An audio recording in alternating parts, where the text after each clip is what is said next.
was a privilege to help out where I could. Thank you for welcoming an outsider from the English district. I am a lifelong Lutheran, so insider in a different way. My father was a pastor, and so was his father, and my brother is, and I just took a different door, I think, and ended up as a teacher.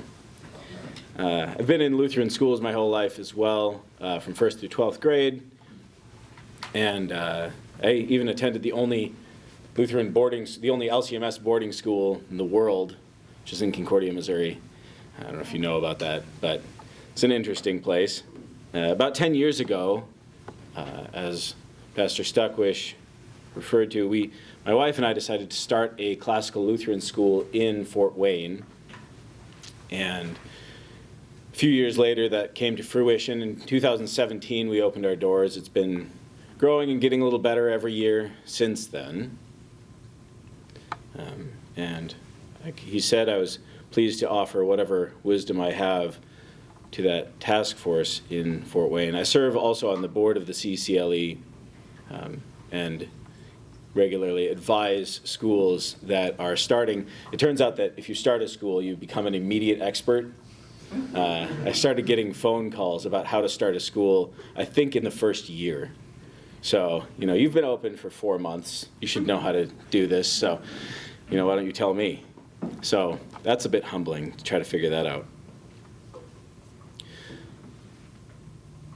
Today I want to start my presentation with something that seems like a bit of an abstract philosophical question, even though this is a practicum. I promise, I will come back around to the practical. We'll get there. But I think we need to start with some bigger questions to make those make sense. Pastor Kieser had hoped that I would give a sort of historical presentation of classical Lutheran education. Unfortunately, that is not going to happen. I am instead going to give more of a philosophical presentation, an answer maybe to the question why rather than where from. So the question is, what is man supposed to be?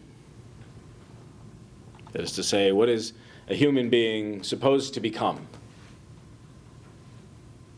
We aren't static. We don't stay the same from the time we're born. We grow, we develop. Is there a purpose to that? Are we going somewhere? Is there something that we are supposed to end up as?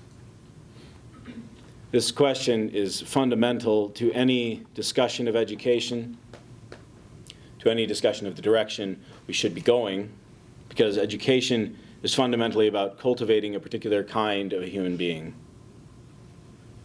forming the student to know, to love, and to be certain kinds of things. And so if we don't know what we're going to help these students grow to be, we end up rudderless, blown about by every wind of educational philosophy, simply following whatever we hear to be the best practices without maybe knowing what those practices are aimed at. What are the ends to which those are the best means? We might also just follow what we sort of think is maybe the best thing, right? Whatever we just have the impulse to do, or fall into the more popular now, child-centered education, right? Letting the children learn whatever they think is best to learn. Both of these could be summarized as something like following our heart. Right? We want to follow our heart in what the children should learn, or let them follow their own hearts. Obviously, as Christians, we know this is a bad plan. Out of the heart proceed evil thoughts, murders, adulteries, fornications, thefts, false witness, and blasphemies. We can't trust even the redeemed heart as a safe guide for what we ought to do. In following the philosophy or the best practices without knowing the ends of those philosophers is even worse, because many of them are not only fallen but enemies of the gospel. So we have to know the answer to this question. What is a man supposed to be? What should education aim at? But that might be putting the cart before the horse a little bit. To ask that question, to know what a man is supposed to be, we might have to first know what a man is. Not all men are what they are supposed to be. In fact, this is sort of the human condition. We know that there's something we're supposed to be, and we know that we aren't that. So what is it that we are?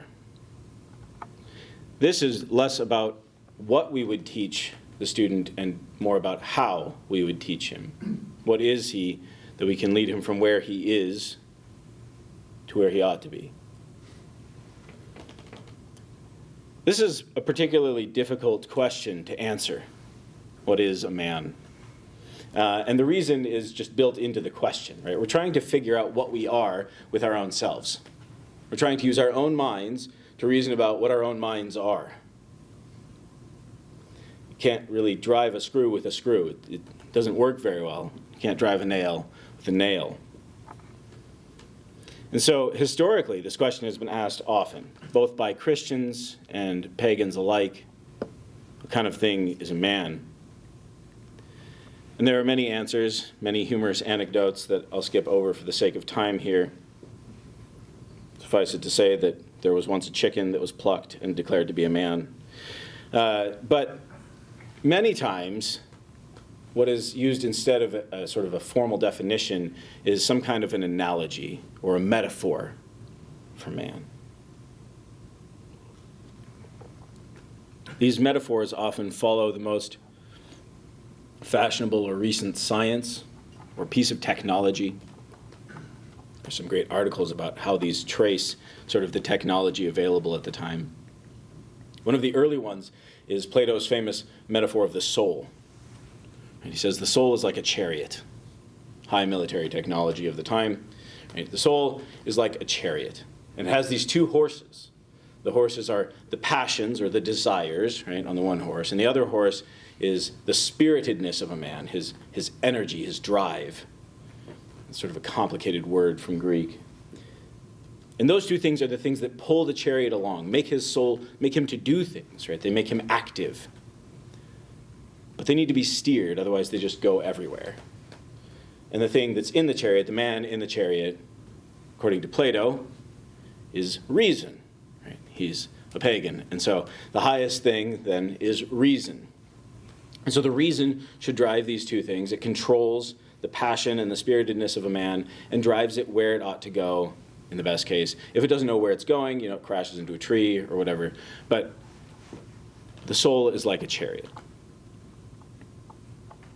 If you move into medieval Europe, the popular science of the time has to do with the earth being made of the four elements, right? Earth, air, fire, water.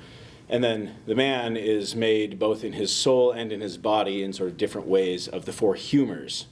I don't know if you've heard of these, but right, the choleric, the sanguine, the phlegmatic, and the melancholy. These are the four humors. These have turned in recent years into like sort of personality tests, along with a bunch of other ones. But it was a way of understanding what man is originally, and that those things in him needed to be balanced. Right? If you get too much of fire in you, right, you become, in your soul, too angry. You're too choleric. Right? Same in your body. And as an aside, this is probably what killed George Washington. Right? He had a fever. He got sick, got a fever. His doctors thought, oh, he's got too much heat in him. He's got too much fire. We have to let some of that out.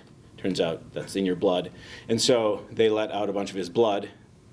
Estimates are somewhere between 3 and 4 pints. And then he died, predictably. So that's maybe a cautionary tale about how these metaphors, we can take them too far. And we can make them too literal. And then they end in a bad place. As we get into the Enlightenment, we have the clock or the watch as the metaphor for man. He has sort of a clock. He has these internal mechanisms that are wound up and they tick.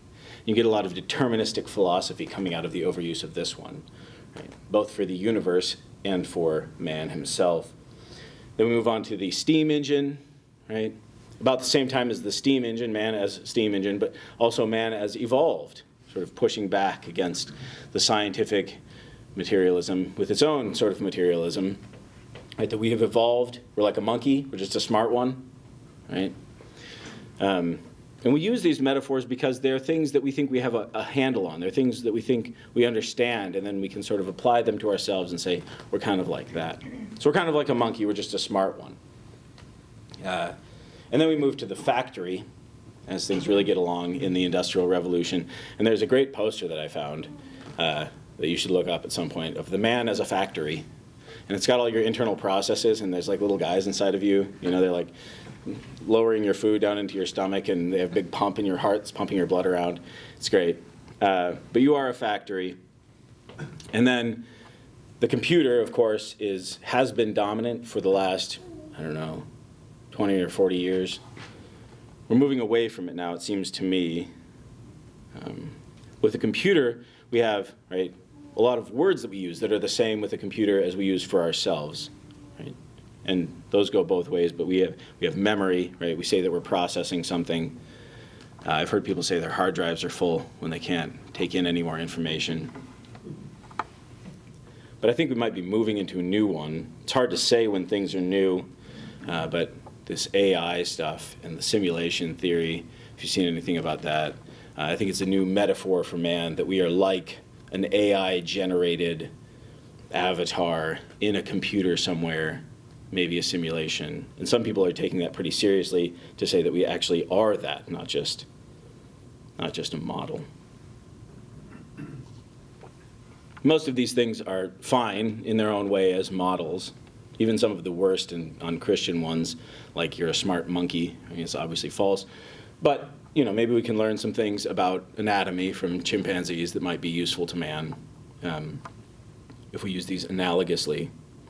The problem, of course, comes when we push them too far.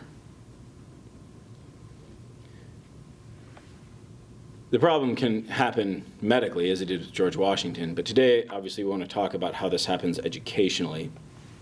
If we push these too far, what happens with our education? Well, if you educate a man that you think is just a smart monkey, you end up with a lot of the behavioralist theories of education. Right?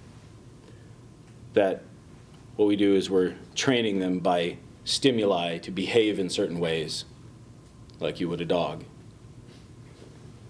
If you think that man is a factory, then your focus is on production. You produce children, and then the children produce products for society. And this was really dominant in the 20th century. One of the most widely read educational theorists of the first half of the 20th century, Elwood Chubberley, great name, says, "Our schools are, in a sense, factories in which the raw products, children, are to be shaped and fashioned into products to meet the various demands of life. The specifications for manufacturing come from the demands of 20th century civilization, and it is the business of the school to build its pupils according to the specifications laid down."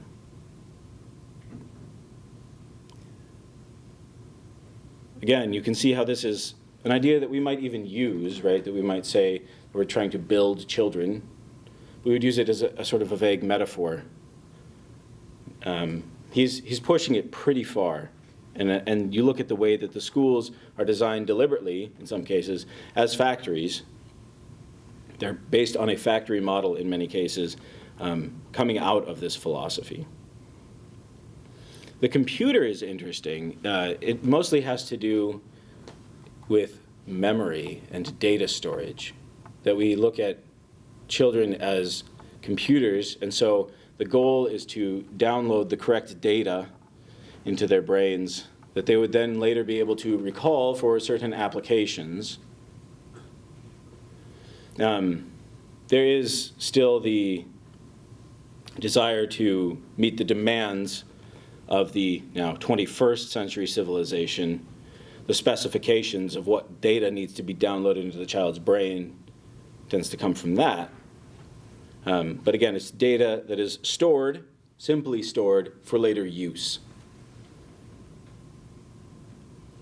One philosopher goes so far as to say, there has been a reluctance to take computation as the literal description of mental activity, as opposed to being a mere heuristic metaphor. There's no reason why computation ought to be treated merely as a metaphor for cognition, as opposed to a hypothesis about the literal nature of cognition. So you're a glorified calculator that has pretty good data storage. Now, we might be moving away from that one, and as Pastor Kieser said, to a place where we don't have really any conception of what man is at all. And you see the results of that in the schools that follow that understanding of man. At best, they're sort of daycare centers. They keep the children from killing themselves, largely.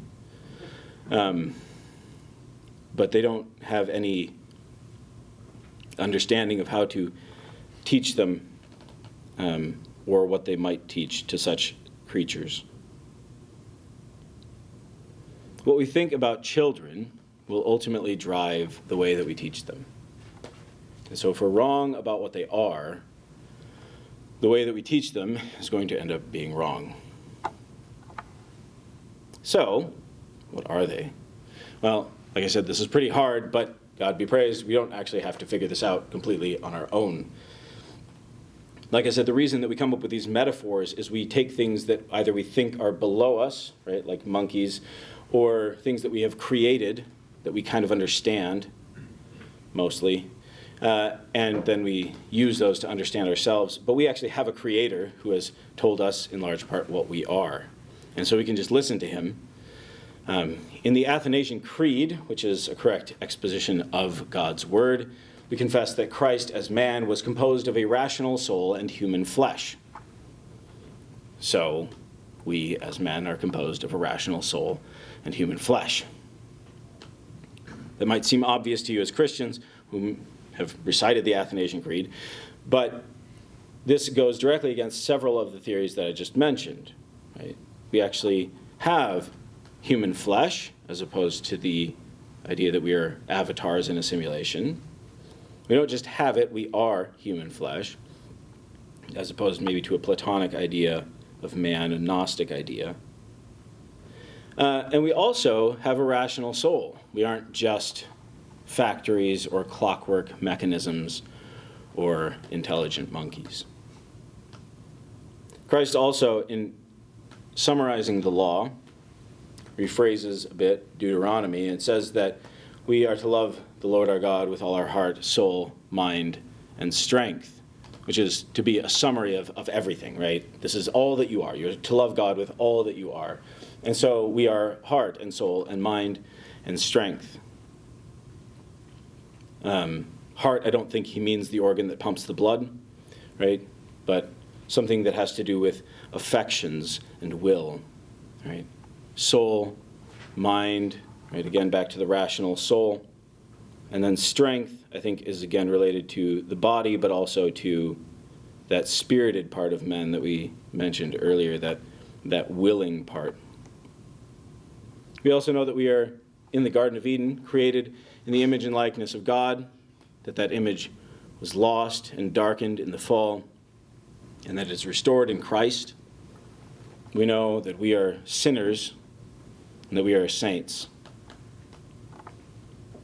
C.S. Lewis, reflecting on these things in The Weight of Glory, says that when we consider the glory that God will grant to his elect in the life of the world to come, he says it is a serious thing to live in a society of such beings and to remember that the dullest and most uninteresting person you may talk to may one day be a creature which, if you saw it now, you would be strongly tempted to worship, or else a horror and corruption such as you now meet, if at all, only in a nightmare.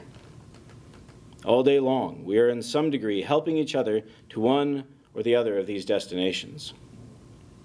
It is in light of these overwhelming possibilities, it is with awe and the circumspection proper to them, that we should conduct all our dealings with one another, all friendships, all loves, all play, and all politics. I would add all education.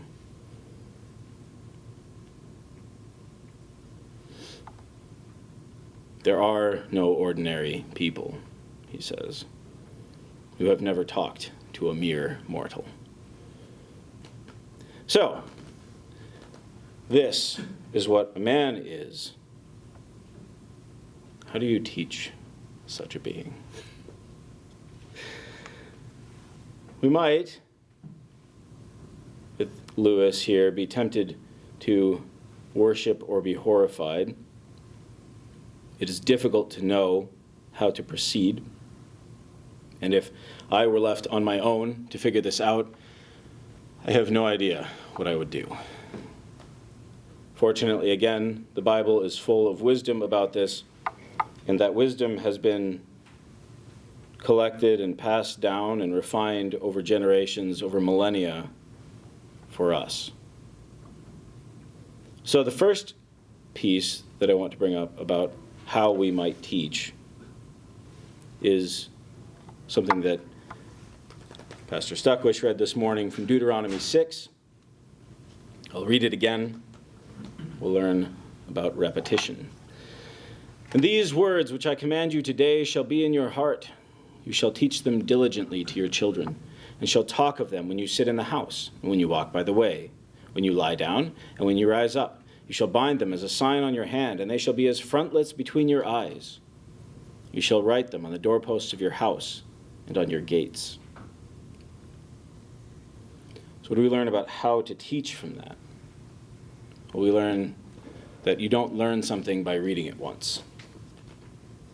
You don't teach your children by explaining it once or twice. If you really want them to know something, when do you teach it? Well, you stop teaching it when you aren't sitting down, walking, lying down, rising up. You teach it all the time. So repetition is hugely important for education. Also discipline. From Hebrews 12. Now no chastening seems to be joyful for the present, but painful. Nevertheless, afterwards it yields the peaceable fruit of righteousness to those who have been trained by it. So chastening, discipline, pain from God teaches us. It yields a fruit when we have been trained. We're also taught, as Pastor Kieser so eloquently talked about, to instruct. From Matthew 28, also from Proverbs 4, hear, my children, the instruction of a father, and give attention to know understanding, for I give you good doctrine. Do not forsake my law.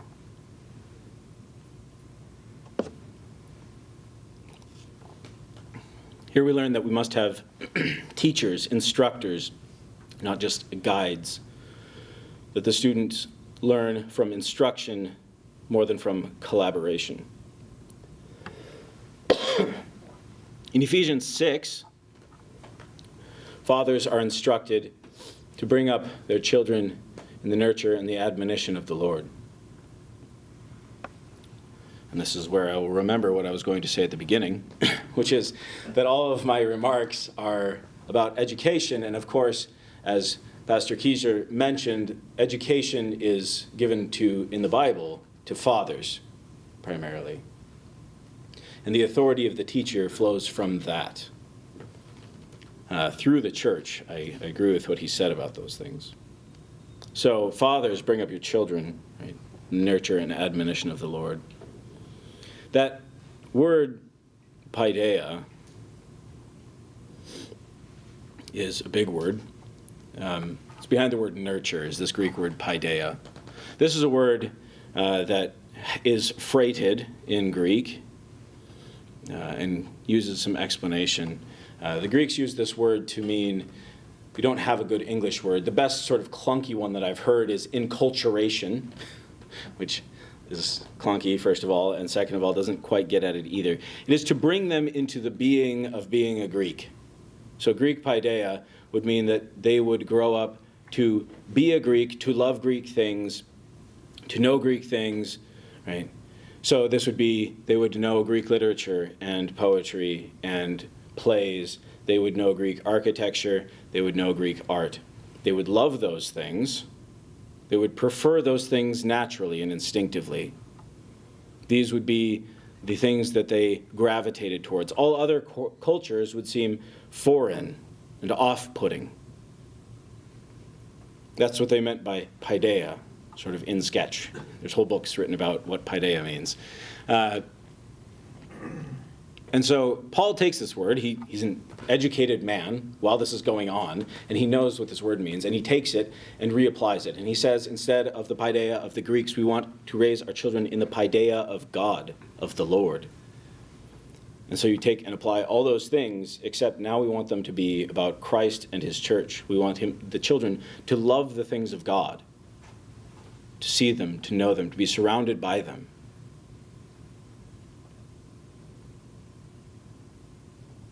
And then finally, we have imitation.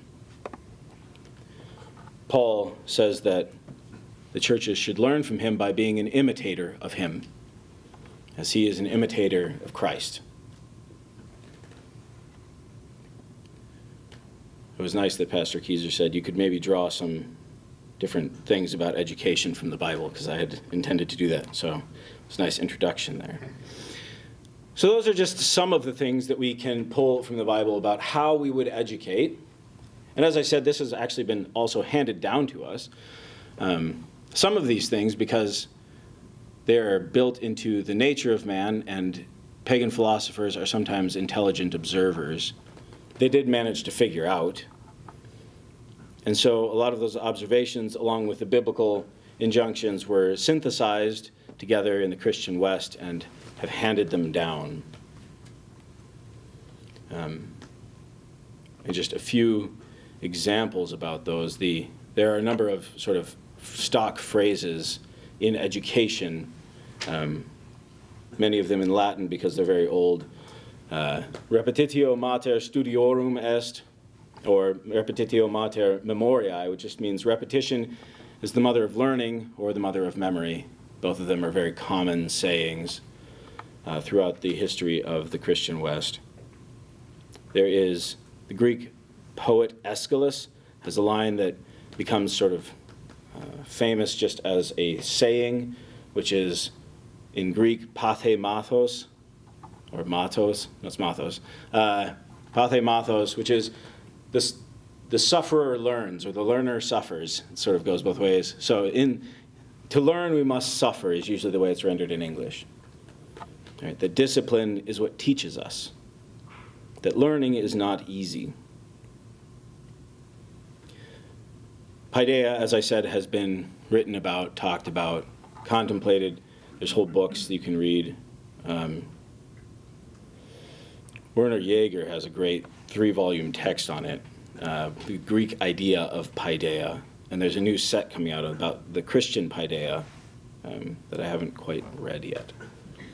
Mimesis is another fancy word that just means imitation, right? So mimesis is the learning by imitation, that the student picks up what his teacher is and then starts to become it.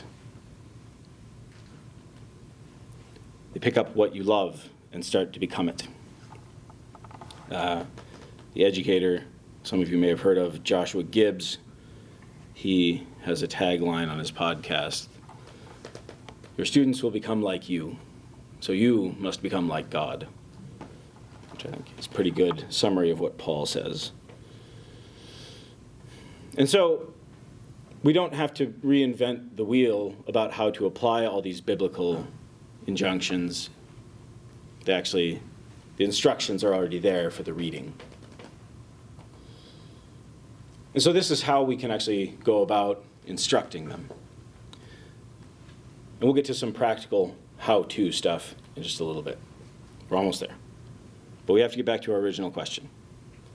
What is a man supposed to be? What is this child supposed to become? Well, we can repeat the 2 great commandments from Christ. Right? If the law is summarized in these 2 things, it would be a good guide for what we ought to become, right? Obedient to that law, to love the Lord our God with all our heart, soul, mind, and strength, to love our neighbor as ourselves. But he doesn't just say both those things. He says one is the first and the other is the second. Right? which indicates an ordering of them, perhaps a hierarchy of them. And we can see this in some obvious ways, that it would be wrong, right? If we love both God and our neighbor, if we love our neighbor more than God, this is obviously wrong, right? So it has to be subordinate. There has to be a hierarchy of our loves. We have to love God more than the neighbor. We have to love our own wives more than the neighbor's wife, right? So there is a natural ordering of loves that God has commanded, and that is my second favorite summary of the end of education from Augustine, which is, again, Latin, ordo amoris, right? The right ordering of loves. Augustine spreads it out to be more than just God and the people around us, but those are the two primary things. Everything else is sort of organized around those. But to teach the students what they ought to love, what things are good and what things are not good. We should also teach them wisdom. There are many places we could go for this, but we will read, again, repeating from Vespers last night, I believe, from Proverbs 4. Get wisdom, get understanding. Do not forget nor turn away from the words of my mouth. Do not forsake her, and she will preserve you. Love her, and she will keep you. Wisdom is the principal thing, therefore get wisdom. And in all your getting, get understanding. Exalt her, and she will promote you. She will bring you honor when you embrace her. She will place on your head an ornament of grace. A crown of glory she will deliver to you. He says elsewhere that wisdom is to be valued above gold, precious stones. That in all our getting, all our acquiring, we would prize this first. That before we worry about getting that great job, that promotion, before we lose sleep about getting into the best college, we would worry about getting wisdom. We are also told to speak clearly, well, and honestly, to avoid filthy talk, crude joking, to praise what is good, to be prepared to give a defense of the hope that is in us. And again, from the two great commandments, we see that we are not only to order our loves, but to live out those loves, to live a Christian life, to be pious.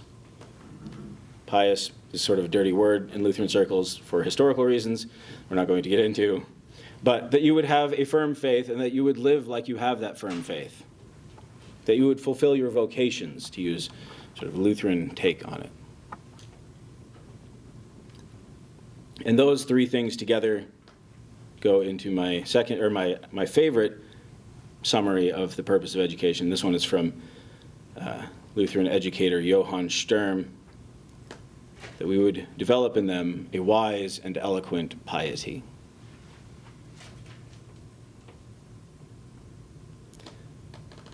There's much else, of course, that we could say about what a human being is and is to be, what we are cultivating in them, that we could draw from the deep wells of wisdom that have been handed down to us. We only have an hour after all. But I think this is enough ground to cover for today to give us a beginning.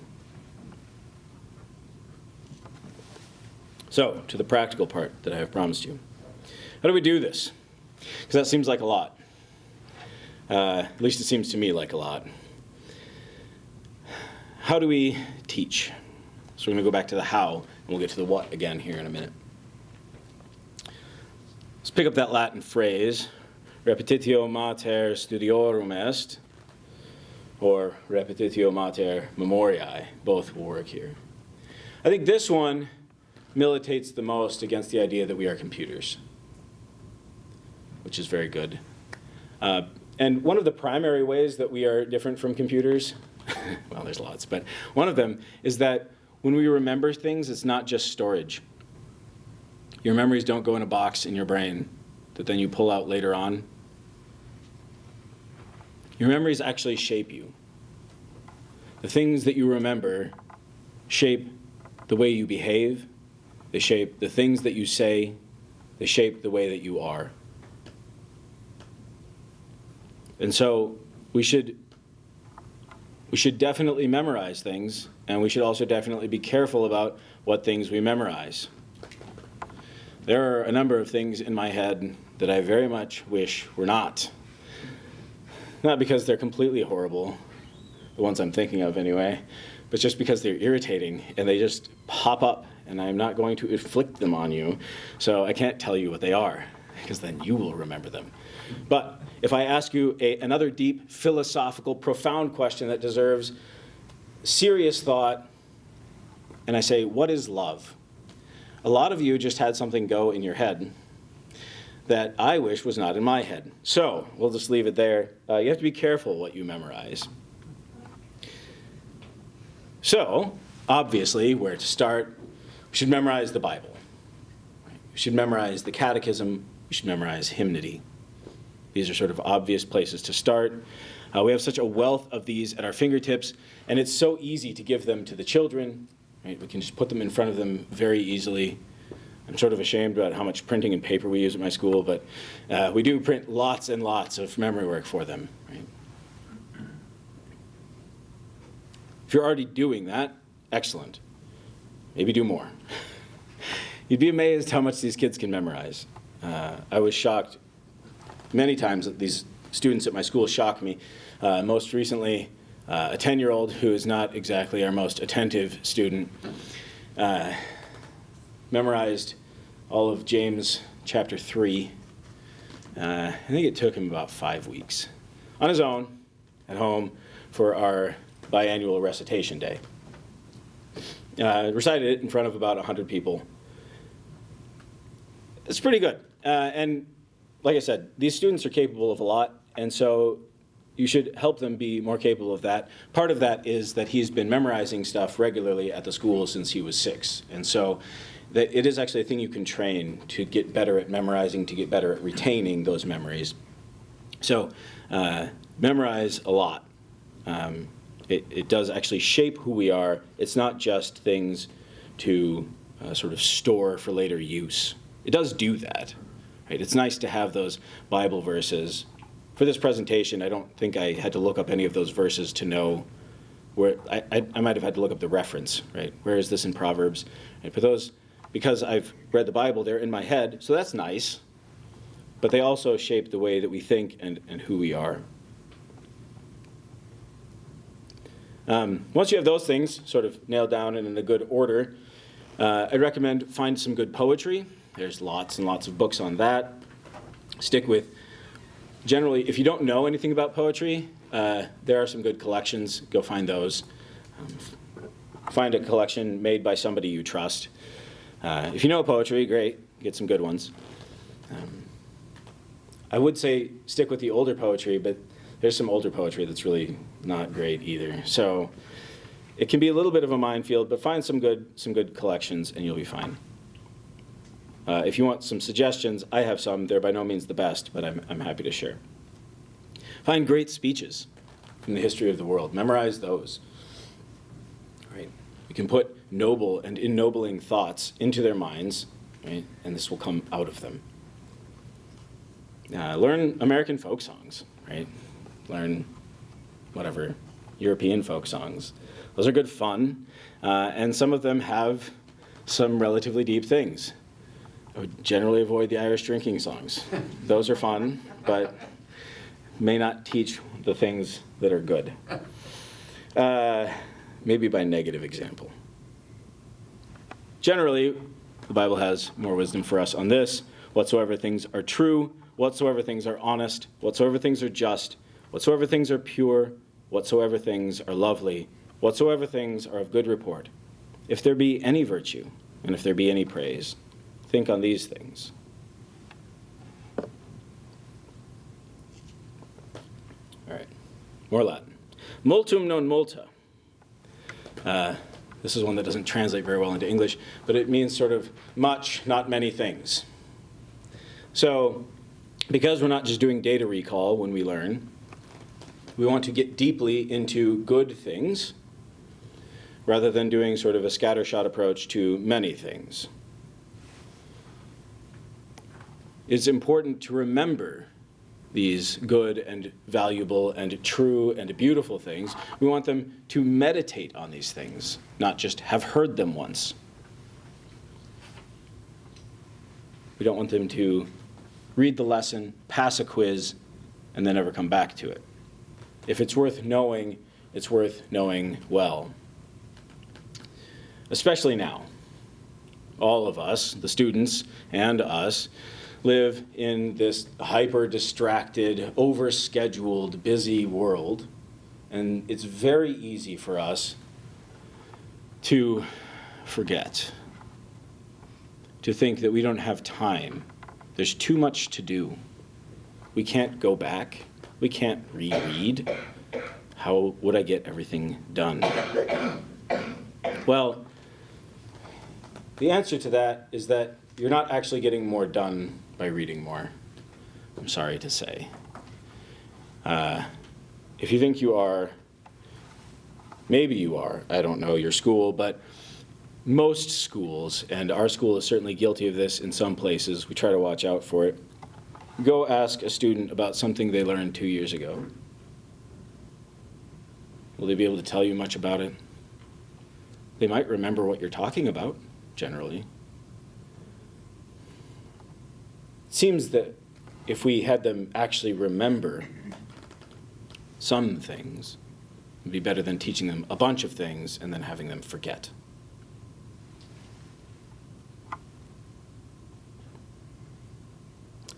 And then those things will have a much greater formative effect on them. Right? So if we choose those things wisely, they will form them more deeply the longer they meditate on them.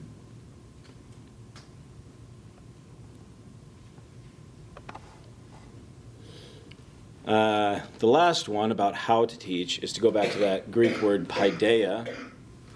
And this has a lot in it. You could just think about, meditate on paideia and how you're going to enculture these students for a very long time and fruitfully. But I want to focus on three things. One is decor, one is sort of culture, but I want to use that word narrowly rather than broadly, and then the third is mimesis. The decor, I think this was a big deal for the Greeks in terms of paideia, is what the children were looking at, right? What art was in their homes, what the public art was like. And so we should consider what we are putting in front of the eyes of our children. Is it, to go back to that verse, true, lovely, worthy of praise? Because by putting it in front of the eyes of the children, you are asking them to think on it. So if you want them to think on it, it should be true, lovely, or worthy of praise.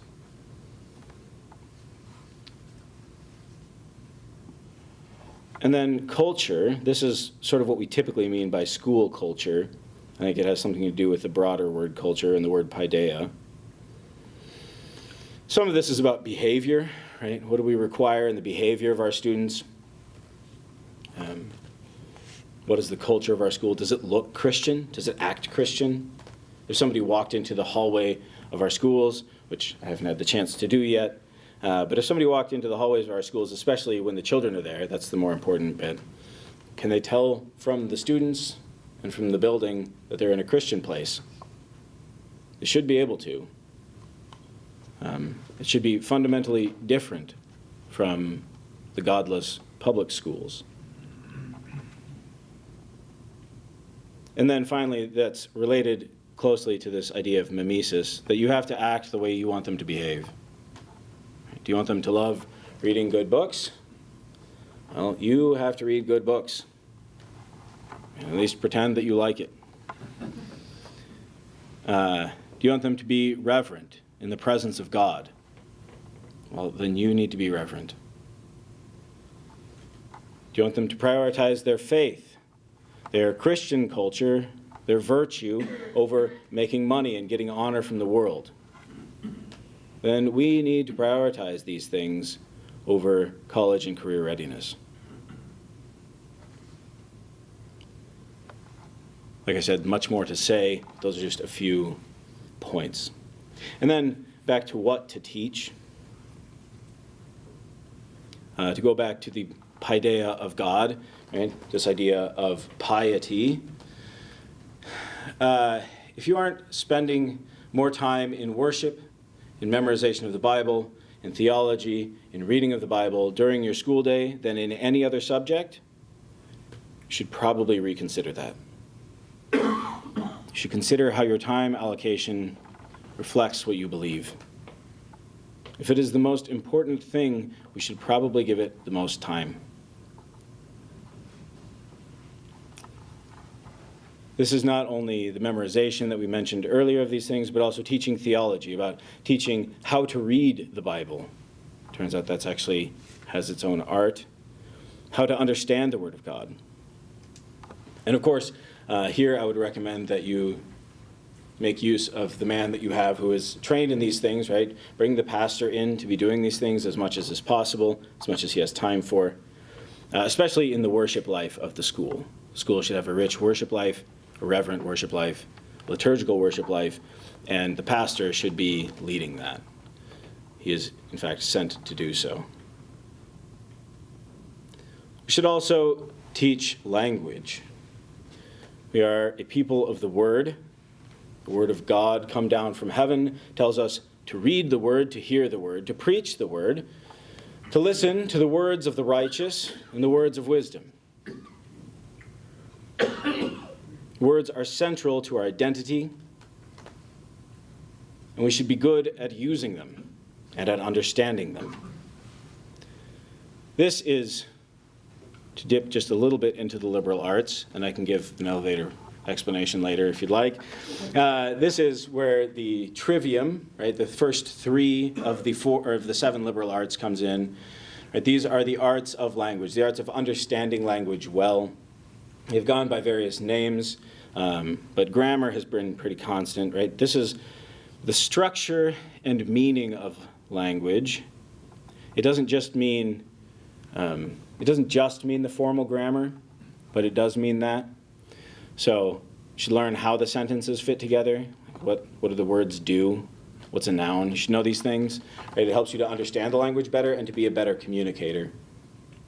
But also, this historically included things like historical references and meanings of words. And so this ties in a lot to some of the other classes where you would teach context for these words.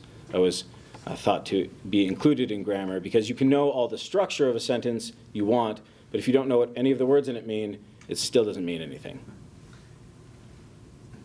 And then the next is dialectic, sometimes now called logic, sometimes now called critical thinking. They mean all roughly the same thing, which is the ability to reason clearly and correctly. So you have to know how the words all work to be able to do this, obviously, so grammar is prior to this. But then to put them together in ways that follow one from the other, that are true if your premises are true. There's a lot that goes into that. We can leave it there for now, probably. And then finally, rhetoric. This is the word that's probably the most abused now, and I don't know if there's a better word for it. We think of rhetoric as deception, right? What they used to call sophistry. But this is basically just the art of clear and true speaking. Aristotle says it's the art of knowing what is capable of being persuasive on each topic. Right? So, persuasion. Now, if you read farther in Aristotle, you'll find out that he says that it has to be persuasion towards the truth, otherwise it's not persuasion, it's lying. So that's rhetoric. And then I would also tack into that something that the ancients didn't do very much because clay tablets are hard, but composition, right? We do a lot more writing than they did. And so this is more of a new thing. Paper becoming cheap, composition becomes more common. And so this is a similar thing to rhetoric, but just with writing. And so those are different arts, and so you should teach both. And then... Does wisdom have a parallel to rhetoric? Wisdom? The skillful application of language. Yeah. So is that a... Yes. They're very much related. Sorry, I'm hesitating because that's a very large question, and I'm thinking about how to simplify it. So, absolutely it does. Wisdom has to do with the right understanding of all things in relation to each other. So, speaking well would, of course, have to do with that,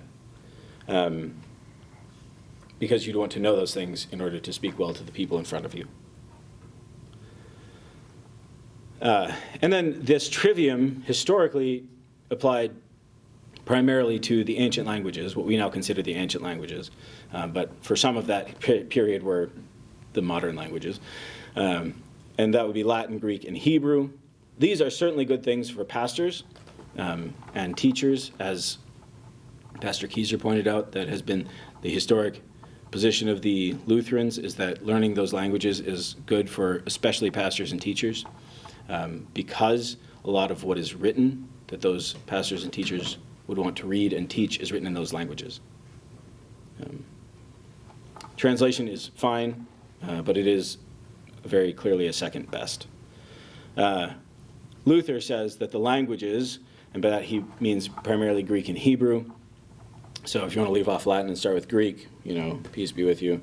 But he says that those are the sheath of the Word of God, the chest in which his treasures are hidden.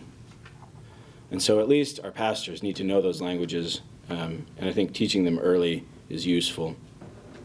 And then finally, one last thing to teach is to read good and great books. This goes along with several of the points of education, but that we would fill the minds and hearts of our children. The books get after the heart more than the mind typically, because when we say books, we don't normally mean, Newton's Principia. We don't, right? We typically mean fiction.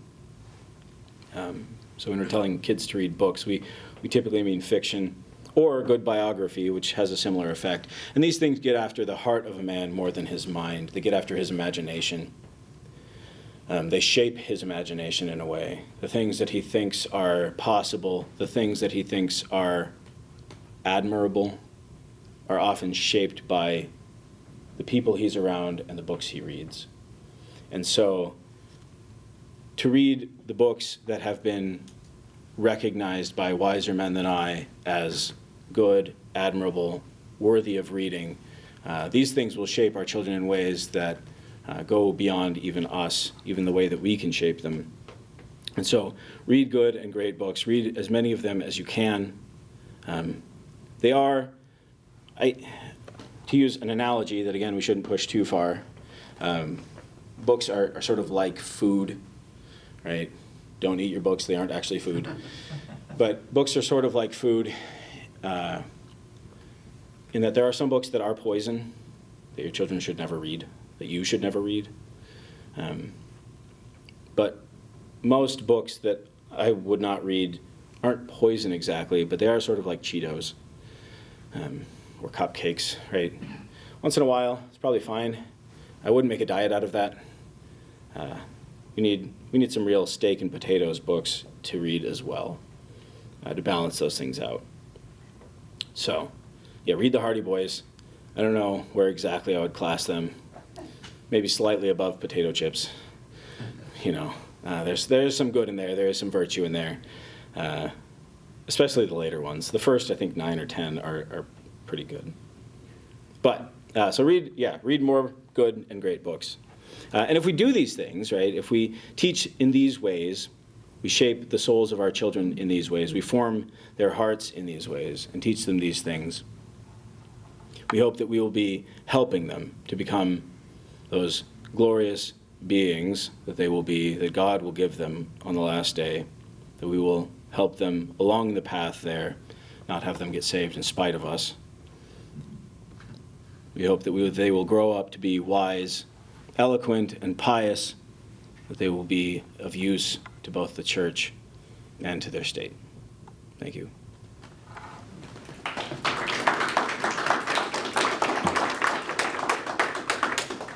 I think we can take some time for some questions. As many as you're the MC, I'll stand up here as long as you like. You promised that you could give me an elevator speech. So Elevator speech first. Okay, so the liberal arts are 7. They are the arts of language and the arts of mathematics, which are held to be the 2 sort of bottom branches of knowledge. They are the foundation in terms of formal study. They are the heart of a classical education, right? The arts of language and the arts of mathematics, but they were never held to be the whole of an education. So I think it's useful to talk about what precedes them and what comes after them. From ancient times, and again, this is both pagan and Christian, there were held to be other things. We've talked about some of them today, right? The education in piety doesn't really fall into the liberal arts, right? It was held to be prior to them. You shouldn't wait till your children can read to start teaching them to be pious, right? You should teach them to love the things of God long before you teach them how to do algebra. So piety was held to be prior, but there's also just storytelling, right? Is sort of prior to the liberal arts. You want to form that imagination. You want to form the way that they think and the way that they love before they get to the serious studies, so that when they come to these things, they recognize them and love them, right? And then also to train the body, right? An education was never held to be complete without the training of the body, right? To be strong, to be healthy. And so those 3 things are sort of prior to the liberal arts. And then the liberal arts sort of hold the center place, and they rightly have held that place for a long time, but they were also never held to be the end or the completion of an education. They were actually sort of preparatory arts. And so what they were preparatory for is entering into what they would call the sciences. That word means something very much different now. We might call it the philosophies. And these were moral philosophy, which is the study of man. We might classify something like history under this.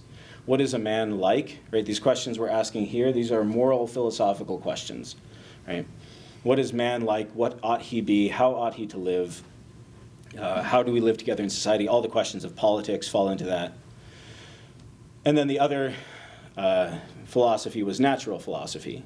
And what we would call science all falls into that category. What is nature? How do we know? How do we know what nature is? What is it like? Right? All those things. How does it interact with itself and with us? And then those 2 were underneath of theology, who was always held to be the queen of the arts and sciences, right? The pinnacle, the thing towards which all these things point and in which they all end. Right. So I'll risk asking another question, since I don't see you talked about the good and great books, doing a deep dive into selected things rather than a surface reading of lots of things. I'm wondering if, along with filling the heart and mind with that good content, if part of the culture of our schools and part of the larger culture of the church is having things in common, a shared heritage, so that it's not only that these are better choices than others, but that among the millions of choices, there's a common heritage that we share with one another. It seems to me, when I read the theologians, I'm listening to Augustine's City of God right now, there are certain things you can reference, and other people know what you're talking about because they've also learned those same things. Another Latin for you, sorry. Not really sorry. Ars longa, vita brevis, right? The arts are long, life is short. You can't read everything, sorry, there's too much. So you do have to select, and selection is its own question. Part of that selection is what has sort of shaped the way that people have thought before me, right? And this was Mortimer Adler's purpose, and Mortimer Adler is a 20th century educator and philosopher who put together a set of the great books of the Western world. So if you've ever seen that set of the great books, he kind of assembled that, and a big part of what he selected to put in there is the stuff that was referred to later on, right? You could have put a lot of mathematicians in there, but he put Nicomachus of Gerasa in there because he was the arithmetic text for much of the Middle Ages. Right? Great. So that is part of how to select. I think there's also going to be local culture, right? So you might select the good and the great books that your school thinks are good to read. Now, I wouldn't go solely based on your school. You wouldn't. I just don't like picking stuff because I personally like it.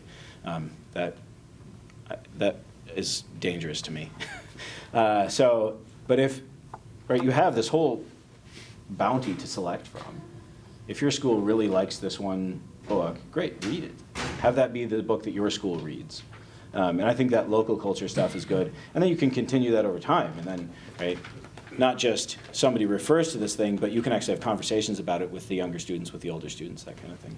Would you repeat again the anthology that you just stated? Yeah, it's called The Great Books of the Western World. A lot of it's free on the internet. And it's by? Mortimer Adler is the compiler. Yeah, I think there's several hundred authors in it. Yeah, other questions? Anybody else have questions? Yeah. I think we've come pretty close to it, and it's certainly worthy of discussing if we didn't have any other questions. What place does love, about agape, have in classical Lutheran pedagogy? Yeah, well, so there's a couple of places, and I'll just refer back to the things I said earlier, and then we'll say some more about it, right? So love being the chief commandment gives us a target for what we want our students to be. We want them to love, and then we want those loves to be rightly ordered, right? So that's a big part of it. There's, of course, also the reality that the children are sinners, and that part of our education with them is proclaiming God's love to them, right, and for them, and right, His mercy for them. And so that's part of the education, is for them to know the love of God as well, right? Not only to love God, but to know His love. And then loving those around them, because God's love flows through them and out of them. It is also, again, we didn't have time to touch exactly on this, but education has also long been held to be education in virtue, right? So virtue is one of these things we want to lead people to. And it's one of the 7 virtues, right? The 3 theological virtues and 4 cardinal virtues. It's one of the 3 theological virtues that are sort of it's faith, hope, and love, right? And so these are the things that we want to strive to grow stronger in, that are just good in themselves and will make us better for having them. So those are some of the ways it fits in. I mean, it's pretty central, actually. It flows into lots of different things, as you might expect.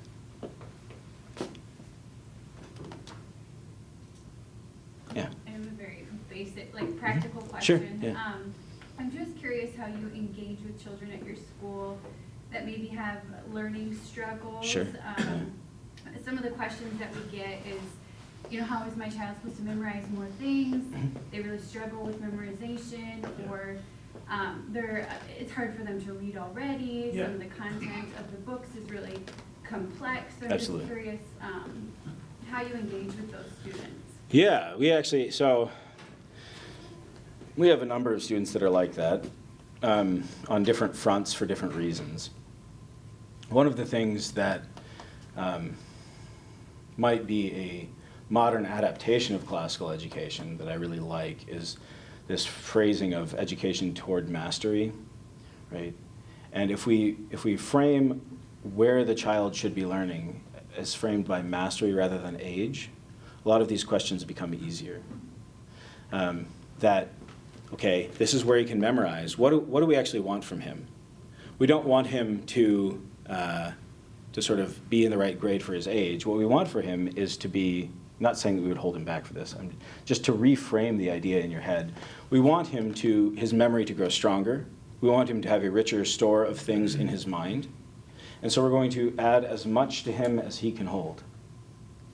And if he can't hold all of it, there's lots of different ways we can discuss this with the parents, that we can work with the student. We've modified some of our memory work for some students. There's different ways to handle that.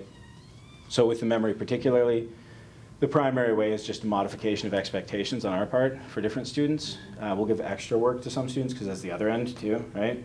This isn't enough for my student. She's done with her memory work.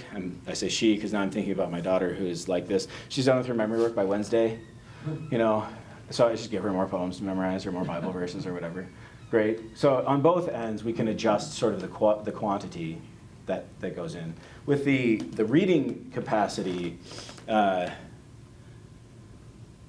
I'm not sure. That's a complicated question, and so more details would be helpful, but I guess in general, if they're struggling to read, there's usually a few basic problems that can be addressed by certain interventions. I know this is vague because I don't know the details.